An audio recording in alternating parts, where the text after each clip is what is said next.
আমি বর্তমানে আগরতলার রাজবাড়িতে আছি।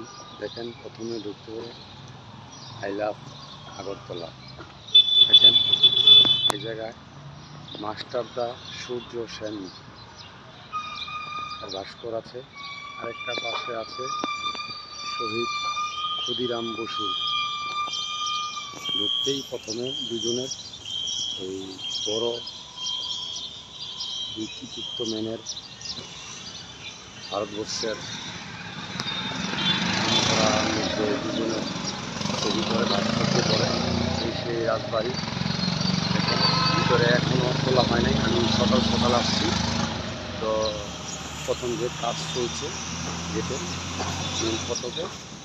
দেখেন, ভিতরে ওই যে ভিতরে দেখা যাচ্ছে রাজবাড়ি, মেন রাজবাড়িটা ভিতরে দেখা যাচ্ছে, ভিতরে দেখা যাচ্ছে। তো আমি ঘুরে ঘুরে আপনাদের সকল সামনেটুকু দেখানোর চেষ্টা করছি।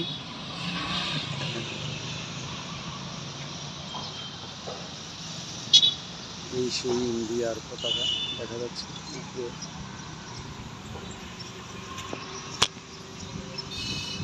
আসলে অনেক সুন্দর।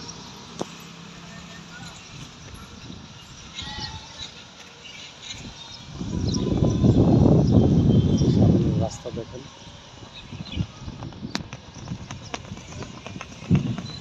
বাতাস আজকে অনেক বাতাস, এই জায়গায় অনেক বাতাস। দু এক দিনের মধ্যে ঝড় বৃষ্টি হতে পারে, তো আমি 2-3 দিনের জন্য আসছি।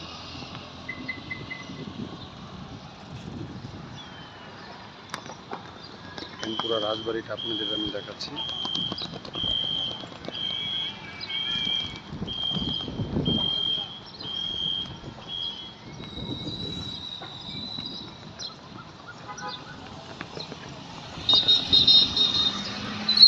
এই রাস্তা দিয়ে আমি আসছি, আরেকটা রাস্তা গেছে আগরতলা। শুনছি ছোট থেকে ছোটদের বোঝার পরে শুনছি ষড়যন্ত্র মামলা হয়েছে এই জায়গায়। এই সেই রাজবাড়ি, এখান থেকেই নাকি ষড়যন্ত্র মামলাটা হয়েছিল।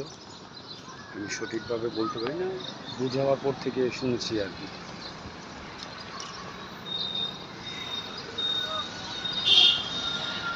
এখানেই আমি ভিডিওটা শেষ করলাম। আমার ভিডিওটা যদি ভালো লাগে সাবস্ক্রাইব করবেন এবং সাথে থাকা বেল বাটন দিয়ে টিপ দিবেন।